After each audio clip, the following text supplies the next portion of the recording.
Hey, it's Mike. Let's talk about Reaper. In the last episode of the Let's Record a Song series, we In the last episode of the Let's Record a Song and Reaper series, we prepped a project to send to someone else for tracking bass. And that someone else is none other than Adam Granatella from Hi YouTube, I'm Dad. If you're not familiar with Adam's work, he also has a YouTube channel dedicated to sharing tips and tricks about Reaper, as well as bad dad jokes and bass playing. Check the link above for one of his mixing tutorials. I'll also leave a link in the description to go straight to his channel. Let's take a look. Hey, it's Adam. Let's talk about Reaper. This seems wrong. Hey kids, Adam here. Today I'm going to help my friend Mike and record some bass for his channel. Let's talk about Reaper. You'll see me over there, and maybe there's a link to my channel somewhere in the description or up here, or up there, somewhere else. Anyway, in his last video, he showed you how to package up a project to send to someone else. Let's pretend I'm on Wormhole here. I download the file. I go to my downloads directory. I have a zip file here. I have a folder here, and I just want to take all these and drag it into my folder for this project. It unzips everything. There's a whole bunch of drum files because Mike records his drums in like 19 different tracks. There's guitar, there's some bass, there's some other stuff.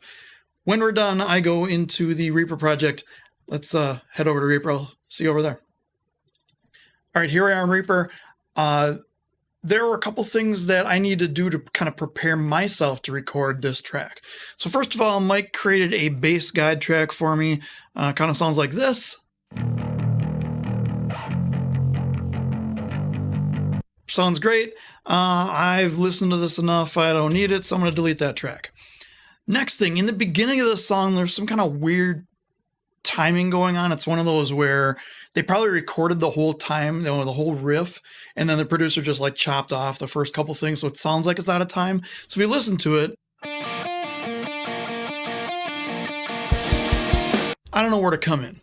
So what I'm going to do is I'm going to go up to this pre-master. I'm going to hit Control-T to create a track, and I'm going to do Insert and Click Source, and I'm going to create a couple measure click source here just from the first intro into the intro 2 marker here. And that way I know when I start at the beginning, it's going to be 8 clicks and then I start.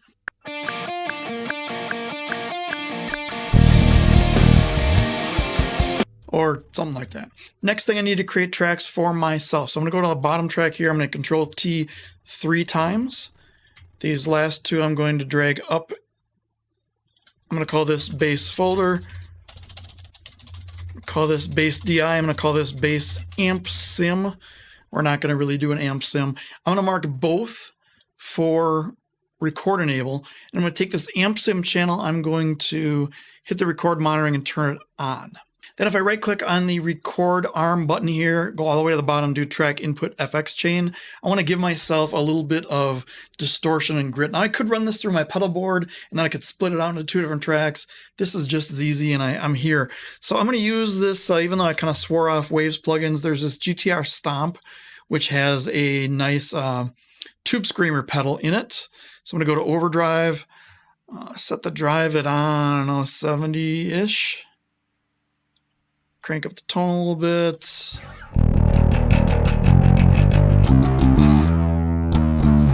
That sounds good enough for rock and roll. And that way I'm going to have one track that records in distortion, one track that records in bass DI. I'm fully expecting Mike to use some sort of amp sim on this. So the recording with the distortion is really for my own benefit, just so I can hear kind of a little bit, it's like a guitar. If you're using an amp sim, you want to be able to hear the distortion coming in. You don't want to just play plinky, plinky, plinky, plinky and not hear distortion. I don't want to hear plinky, thud, thud. So that's why I'm using this. Next thing I need to do is put some markers in where I think I need to do some like bass fill type things. So if we start here,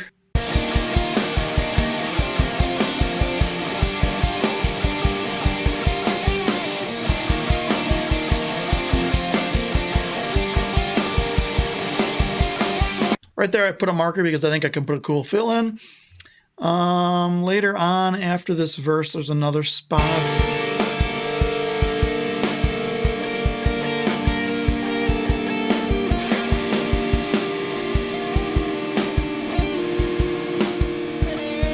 Right about there is I want to do the fill.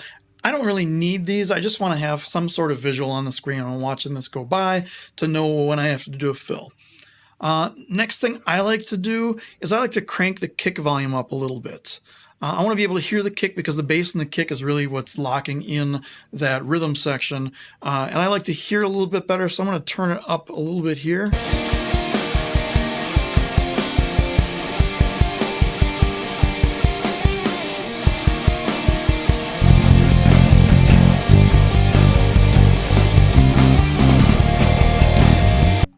All right, I think that's it. Now, what I have done, because I enabled this, I kind of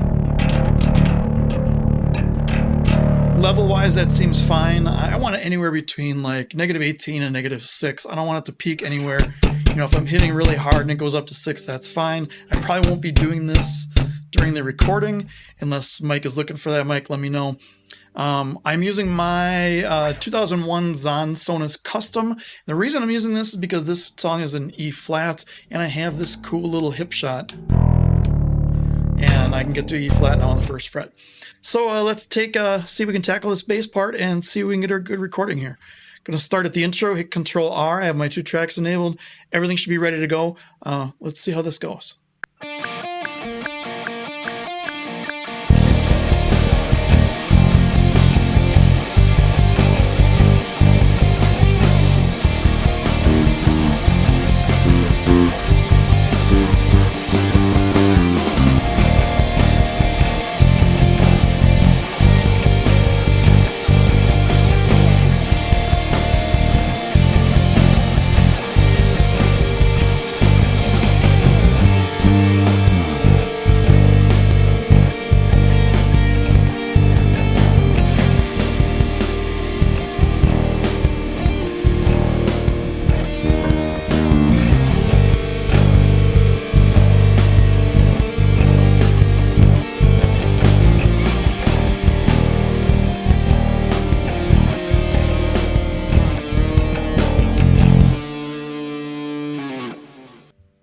So there we have one take. Now, when Mike did his drums and he showed how to record drum parts, he did multiple takes.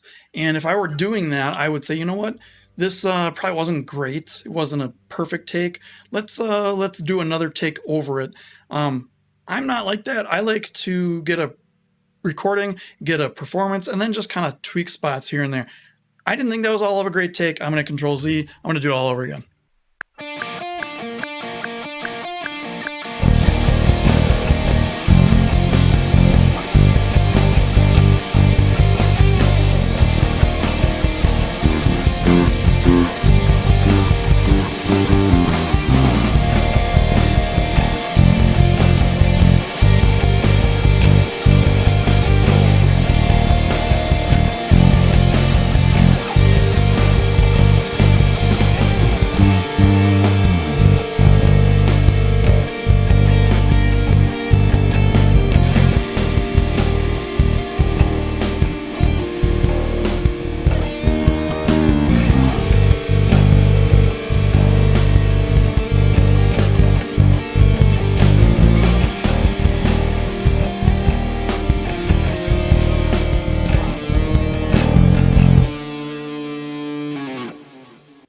That was pretty good. There's one spot in there I'd like to say I screwed up on purpose just for the sake of this video. We'll go with that. Let's just listen from the beginning here.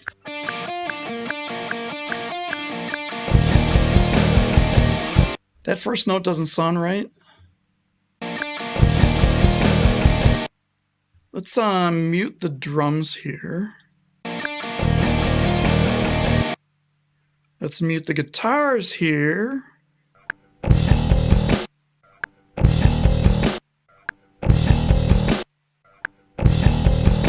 That's actually pretty good. I'm going to leave it alone for now. Mike can always timeline it if he really wants. I think the guitars might be coming in a little bit early from that lead part.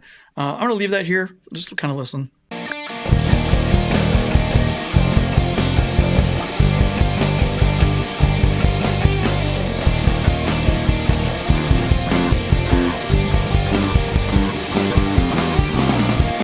The part right before and right when I marked the fill was kind of a goofy spot. I'm going to solo just the bass and listen to this here.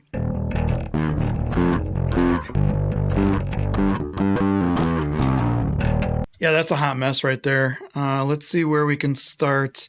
So the nice thing about bass is it's really, really easy to punch in, even with distorted bass. And even though I'm not keeping the distorted bass here, it's pretty easy to punch in. So I'm going to take this spot right here, and there's a couple ways I can do it. I can either punch in and overwrite what I'm doing, or because I know I'm not going to be using this, I can just overwrite it.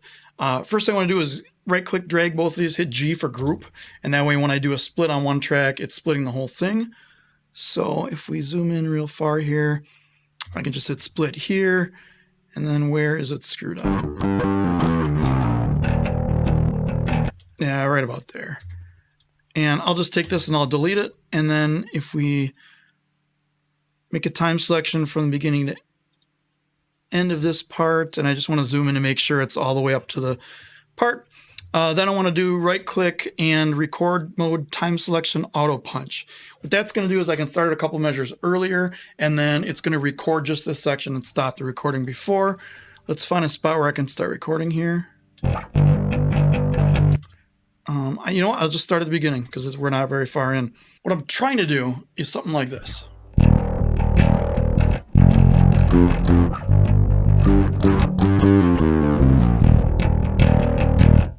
Something like that. Let's try doing that.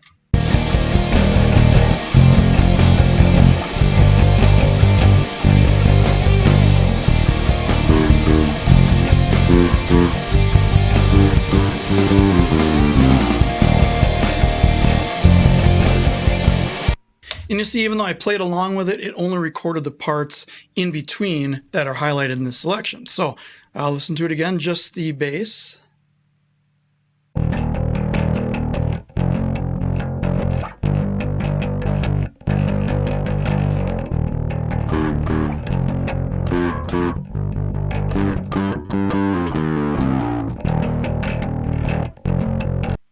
And that sounds pretty good. Let's listen to it with a band, and we'll keep going if it sounds good after this.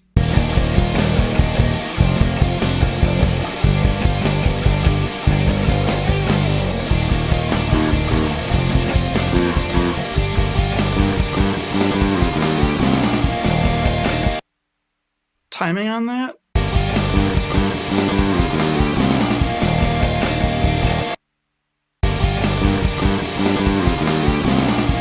I think it sounds pretty good. We'll leave it for now.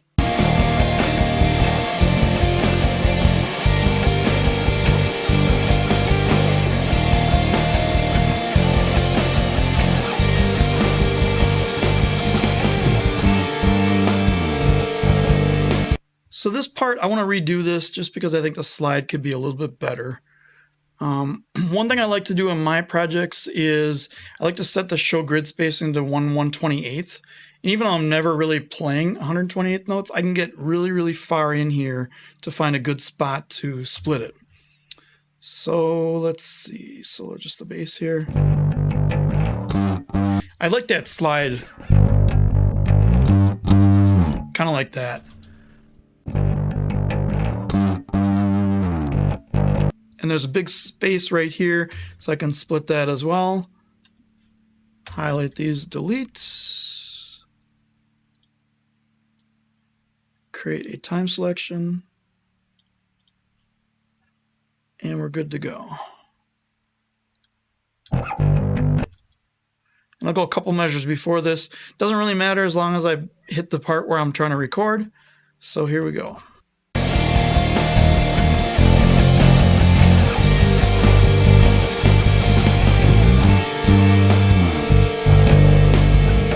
And we'll listen to it.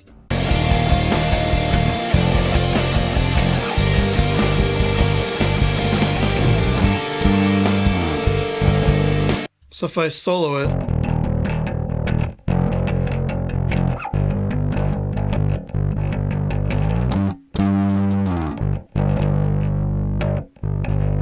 sounds pretty good. Let's go on from here.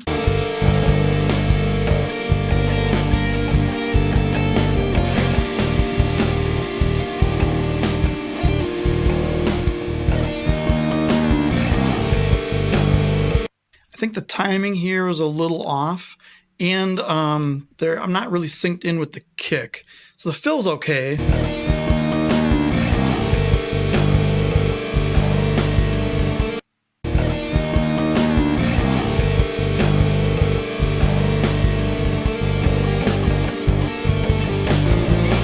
You know what? I'm going to keep it. I kind of like the way it works naturally in there.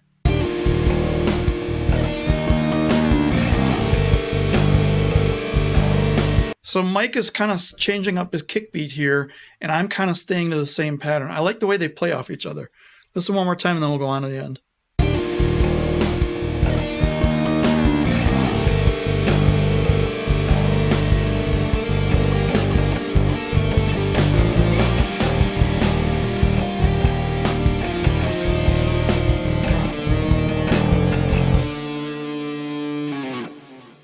And he just ends the song here. That's kind of the way his bass guide track ended it.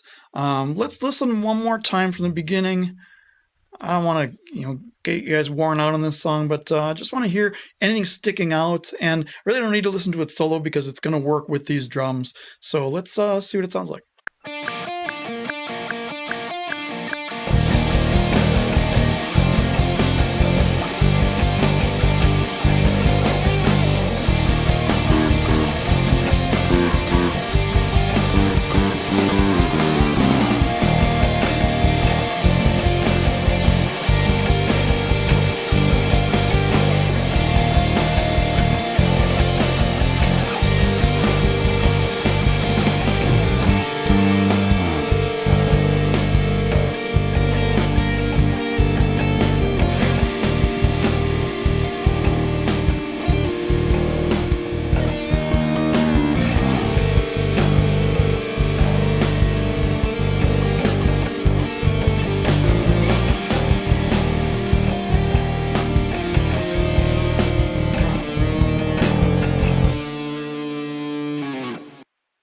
I think it sounds great. Let me put the bass up here. And there's a couple things we need to do to get this prepared for Mike for being able to mix. What I want to do first is, because I have these splits in here, like if you click around here, you see there's multiple parts. If I do right click and drag across the whole thing, and then right click anywhere on the item and go down here and do glue, what that's going to do is that's going to write it out to one file. So now I have one file here for both tracks. I don't think he's going to need the second track, but I'm going to give it to him anyway because, I'm just kind of nice like that. So I want to select both of them, right click, do render freeze tracks and render tracks to mono stems and mute originals. Now, before I do this, I want to make sure my volume on my master, on my bass folder, and on my bass DI and amp sim tracks are all the same. So, or all set of Unity, I should say. So this is Unity, that's Unity, that's Unity. We can turn off record monitoring, and then right click, render freeze, render tracks to mute originals. Now I just want to take these two tracks wherever they are. If I double click on them, they will show me the properties of where these files are. I want to take these two files, I want to zip them up and put them in a folder for Mike. So let's do that real quick. Now, if you followed Mike's guide to how he sets up his files, he has these set up as all the audio goes into a separate folder. If I go into audio and I do date modified, that's probably going to give me the latest two files. And you can see there's these two peak files, and then there's bass amp and bass DI stems. Right click on this. I use 7-zip sometimes. Otherwise, you can just use Windows built-in. Send to compressed folder. And I'm going to call this just bass.zip. Now I can go over to Wormhole, and I can send the file. So as soon as this is uploaded, I can copy this link, send it over to Mike on our Discord channel. Don't forget to look at the Unofficial Reaper Users Group Discord. Link is in the description. Yes, I got the name right for once on the first take. I think that's all I have for you. Look forward to his next videos where he takes these bass files and he mixes them, and then he does guitars and he does vocals and he does tambourine, kazoo, probably not, alto sax, no. Gong, maybe a gong, maybe there's a gong in there. So anyway, this is Adam. Take a look at my channel. I'm called Hi YouTube, I'm Dad. I throw in humor, I throw in some fun mixing and bass stuff, and all sorts of neat things in there. Reaper centric, Reaper focused. And until next time, Enjoy. Have yourselves an amazing week. Hopefully you guys and girls have learned lots of tips and tricks for tracking bass in Reaper. Thank you so much, Adam, for taking the time to not only track the bass for this project, but also to show us how you go about doing that. Once again, I'd like to encourage all of you to check out Adam's channel using the link below. And as always, if you're enjoying the content you're seeing, be sure to like, share, and subscribe, both to my channel and to Hi YouTube I'm Dad. And you can support the channel further by clicking the Buy Me a Coffee. I like coffee, but this stuff's pretty good too. Or Patreon link below. YouTube's recently unlocked a new option for supporting the channel as well. Take a look below just above the description and you'll see a new option called Super Thanks. Super Thanks is similar to Super Chats on the live streams. This allows you to easily make a one-time donation to a channel as well as leave a comment that will be pinned above the regular comments. And as we inch ever closer to 6,000 subscribers, I'd like to thank each of you for making this channel what it is today. And one more thing before I forget, be sure to check out my drum editing and Reaper course on Pro Mix Academy. We'll see you next time.